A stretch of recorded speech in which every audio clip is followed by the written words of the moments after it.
বিজয় মানে মুক্ত পাখির কিচির মিচির রব, বিজয় মানে আলোর মিছিল আনন্দ উৎসব, বিজয় মানে তোমার আমার শিশুর মুখের হাসি, বিজয় আছে বিজয় থাকবে কামার কুমার চাষি, বিজয় মানে রক্তে কেনা স্বপ্নে বোনা রাত, বিজয় মানে বীর বাঙালির নিরেট প্রতিঘাত, বিজয় মানে যুদ্ধ শেষে আনলো দিনের আলো, বিজয় এসে ঘুষিয়ে দিল সবার মনের কালো, বিজয় মানে স্বাধীনভাবে বিচার কার্য চলা, বিজয় মানে নিঃসংকোচে সত্য কথা বলা, দেশটা আমার পিছিয়ে নিতে টানছে যারা সুতো,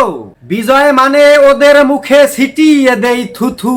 আমার দেশে করছে যারা ষড়যন্ত্রের চাষ, বিজয় মানে ভিনদেশীদের করতে হবে নাশ, বিজয় মানে সবুজ জমিন রক্তে ভেজা লাল, বুকের ভিতর শক্তি হয়ে থাকবে চিরকাল, বিজয় মানে স্বাধীন থাকার দীপ্ত শপথ কর, বিজয় মানে ভালোবাসা 16ই ডিসেম্বর। প্রিয় দর্শক মণ্ডলী, কবিতাটি প্রিয় কবি শ্রদ্ধেয় তাজুল ইসলাম কাকার লেখা। সবাই তার জন্য দোয়া করবেন এবং কবিতাটি যদি আপনার একটু ভালো লেগে থাকে তাহলে অবশ্যই আমাদের পেজটিকে ফলো দিয়ে ভিডিওটি শেয়ার করতে ভুলবেন না। ধন্যবাদ সবাইকে।